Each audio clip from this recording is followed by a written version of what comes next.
Hey everyone, Marshig8 here, bringing you part 2 of our Uncharted 4 review, where we will be covering multiplayer, we'll be giving the game a rating, and then we'll be talking about the spoilers. So, like I've said before, the multiplayer in this game is actually pretty damn good. They basically took the third-person shooter format of The Last of Us multiplayer, updated it, and gave it the Uncharted treatment, and what you end up with is actually a pretty solid multiplayer. Some of the key differences, though, between The Last of Us and Uncharted 4, other than the game modes, which I'm not going to lie, I do kind of miss Salvage and Interrogate, is that there's no settlement system anymore, thank God. So you're not going to have to worry about losing matches, not completing certain tasks, or gathering enough resources, just wiping out all progression you've made so far. There's also no crafting system anymore. The way that works in Uncharted 4 is that you're going to be selecting grenades, mines, and smoke bombs in the loadout screen as something called purchasable, which you can see right under weapons. So you're not going to be going around the map, opening up those little loot boxes, gathering up crafting tools, and building your smoke bombs and grenades and stuff like that, the way you did in The Last of Us. But that being said, the grenades and smoke bombs in Uncharted 4, the way they work is, if you have them selected as a purchasable, you get one at the start of a match. And once you use it, there's a recharge timer for it until you can use it again. As you go through the match gathering points, you can use those points to upgrade your purchasable so that you either have a faster recharge timer or you might get a second grenade, stuff like that. The multiplayer is also a lot smoother and fast-paced than The Last of Us, and it has a bigger focus on more traversal and vertical combat, with the grappling hook mechanic being added in and the climbing mechanic added in. That being said, it is nowhere near as brutal or intense as The Last of Us multiplayer. Yeah, this multiplayer has a much heavier focus upon that fun, adventurous, exciting feeling, rather than The Last of Us more intense, brutal, and serious feel to it.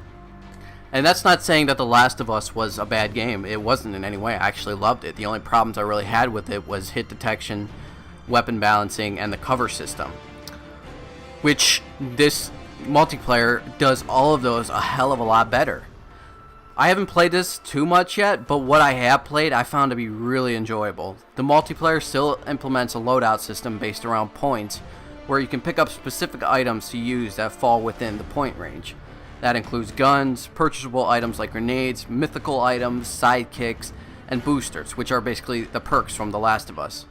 Most of these items can be upgraded with stronger effects at the cost of more loadout points.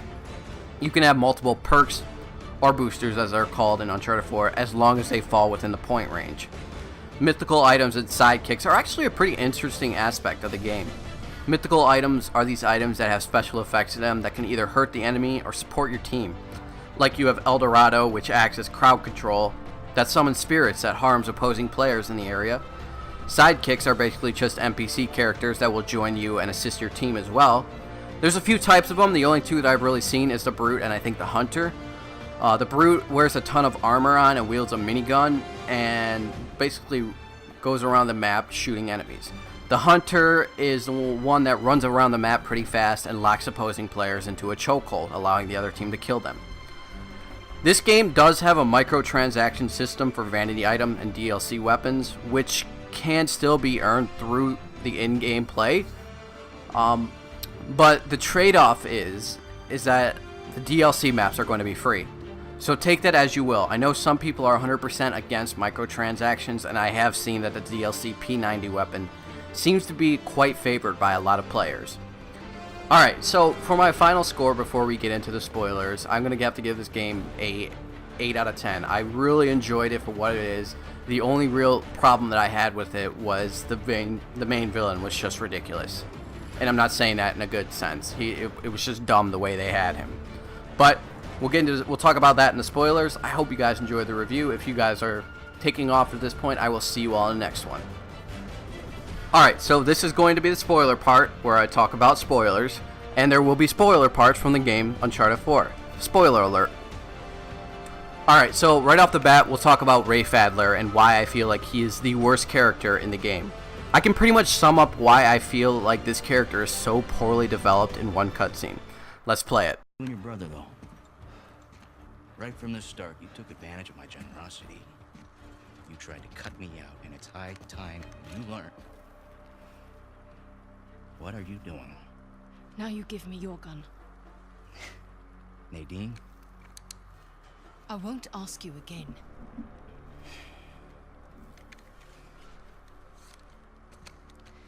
You are being profoundly stupid right now. Look over there. Nadine, stop screwing around. Jesus! I said look! Okay, it's a couple of skeletons. So what? I don't know as much about history as you boys, but I've got a pretty good idea who those two are. Well, enlighten us. It's Avery and two. They killed each other. Good for them. What's the point? Everyone obsessed with his treasure gets what they deserve. So what, you're just leaving us here to die?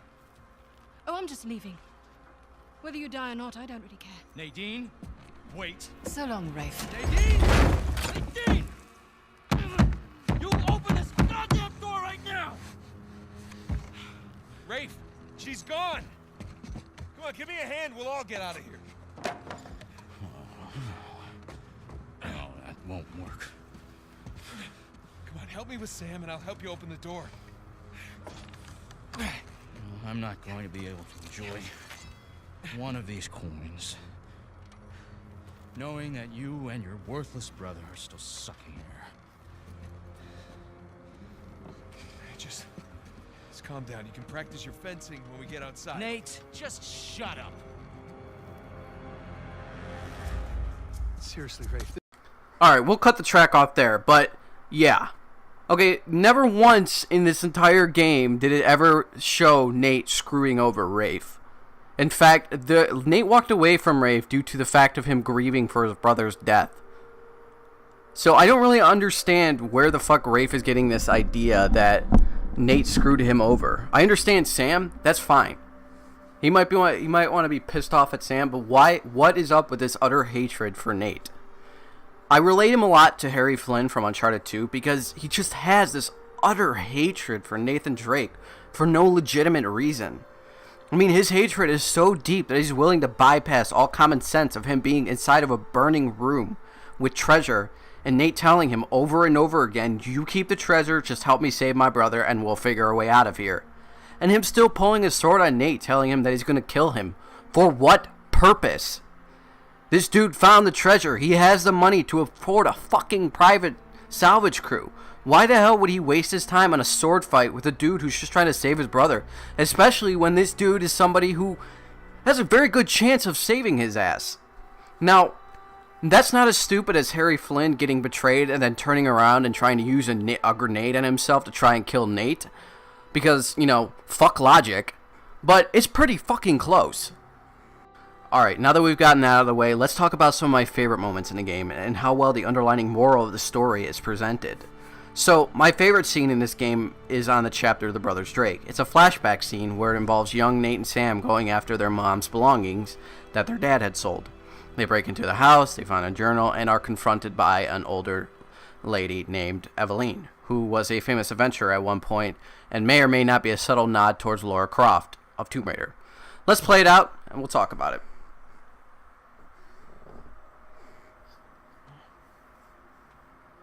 What do you got there? I've never seen this one. Yeah, me either. But that's definitely Mom's handwriting. Put up your hands. Slowly. Hey. There's no need for that. What is he holding? Hey, you keep your gun on me. Give me my journal. All right. I'm sorry, Nathan.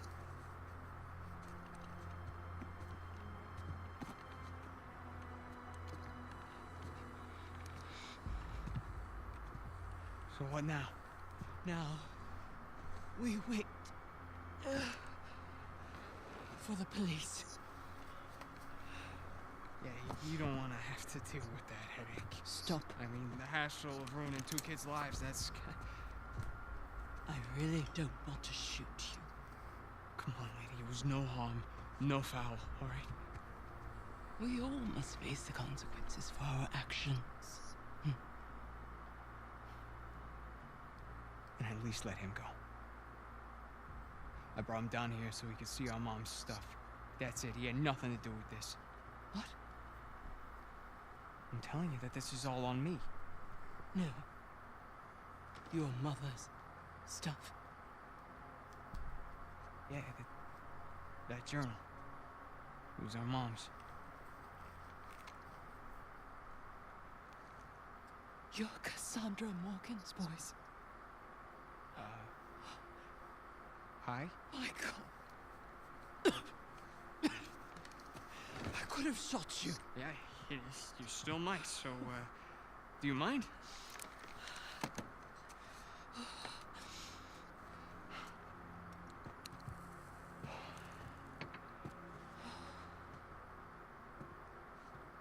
You knew her mom?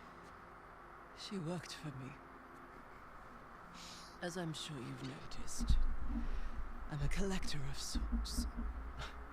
That's sort of an understatement. So, Mom was like your translator?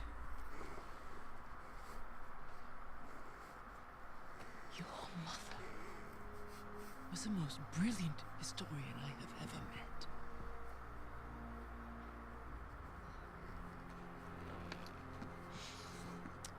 We could have accomplished so much together. But then her illness... I'm sorry. It's alright. Happened a long time ago. Of all her discoveries, this would have been her crowning achievement. Sic parvis magna. Greatness from small beginnings. Sir Francis Drake's motto. Yeah, Latin and historical figures. Those were our dinner conversations. We were a weird family. Did she ever tell you her theories regarding Sir Francis Drake and his heirs? Sir Francis Drake didn't have any heirs. Yeah. That's what history tells us. But your mother and I believed otherwise. Learning that old pirate's secrets is just one more adventure I have to let go. I guess there's a lot I have to let go. Forgive me. Ramblings of an old woman.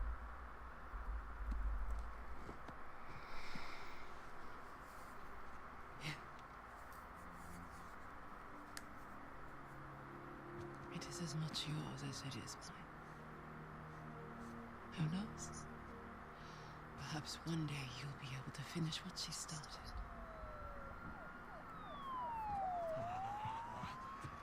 Yeah, so, we're off the hook, right? I'll handle the police. You found your way in. I trust you can see yourself out. So, from that cutscene, we learned a lot about who Cassandra Morgan was, a character who, for the most part, has been kind of vaguely described, been shrouded in mystery. The only real thing we heard about her was in Uncharted 3, where we learned that she committed suicide, most likely due to major depression. We also learned that Eveline played a big part in Nate and Sam's life by not only introducing them to the Henry Avery story, but also to the theory that their mother believed them to be the heir of Sir Francis Drake. This also inspired Nate to finish his mother's work in Uncharted 1 and Uncharted. It also gave a better idea of why Nate was so obsessed to solve the mystery of Sir Francis Drake in Uncharted 3. Not only that, but I also want to point out that Eveline was a famous adventurer, so it does open up the opportunity for Naughty Dog to build another Uncharted series if they wanted to, where instead of it being focused on Nathan Drake, it could actually be on Cassandra Morgan going on these adventures with Eveline, and how she came to believe that she is the heir of Sir Francis Drake. I've heard there are reports of a single-player expansion coming for Uncharted 4, I think it is, and I have to say that I would be super excited to see that. Either way, this cutscene opens up a lot of opportunities, it opens up a lot of questions, and it opens up a lot of mystery about who Cassandra was. At least for me it did.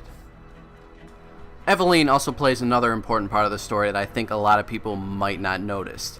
The underlying theme throughout the game is when does passion become obsession, and is what you sacrifice for it worth it?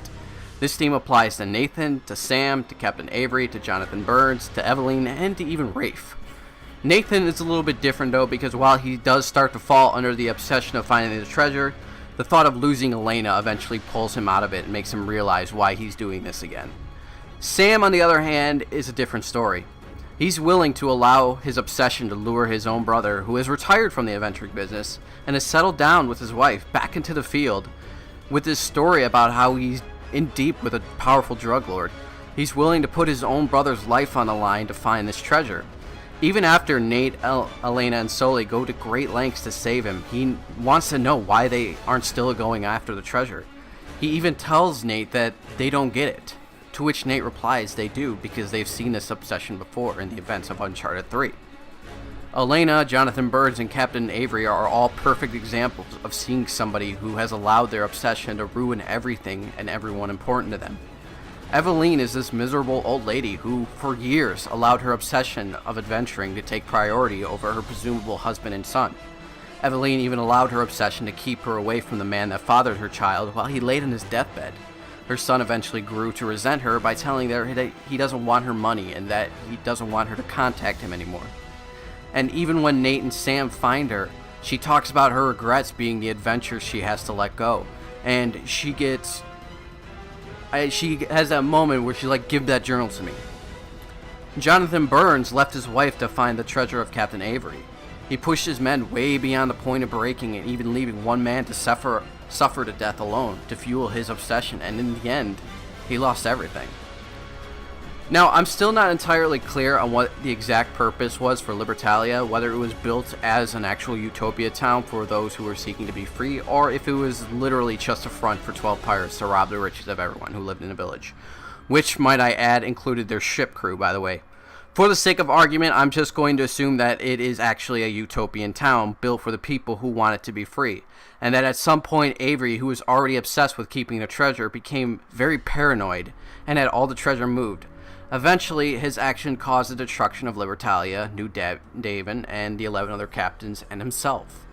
All of these highlight the underlying theme of obsession throughout this game, and I thought that was an amazing job by Naughty Dog. Let's talk about the epilogue a little bit, because I really enjoyed that too. Basically, it takes place 13 to 15 years past the events of Uncharted 4. So you have Nate, who's nearing around the age of 50 now. They've had a daughter now, Nate and Elena, and they've named her Cassie. I thought that was really awesome because Nate's mom is Cassandra.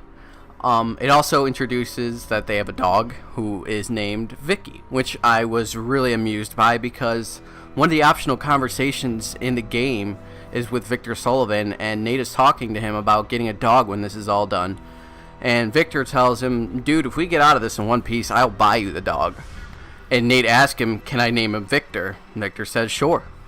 So the fact that they have a dog and that the dog's name is Vicky is an awesome nod towards the own game, which I thought was awesome. It also opens up the opportunity for future Uncharted games as well with Cassie Drake. I'm not saying that they're going to do that, but the opportunity is there for them. That's going to be it for this. I hope you guys enjoyed this review. I know I spent a lot of time working on it, and, you know, I hope you guys didn't mind the spoilers too much. But if you guys did enjoy, please feel 100% free to hit the like button on your way out. Remember that these are all just the opinions of one guy with the great powers of an internet, a YouTube channel, a PlayStation 4, and a passion for gaming. Your opinions may differ from mine, and if you agree or disagree, please feel free to share in the comments below. If you'd like to see more reviews or just want to join the team, feel free to hit the subscribe button. I will see you all on the next one. Mars out. I have crushed you! You have failed.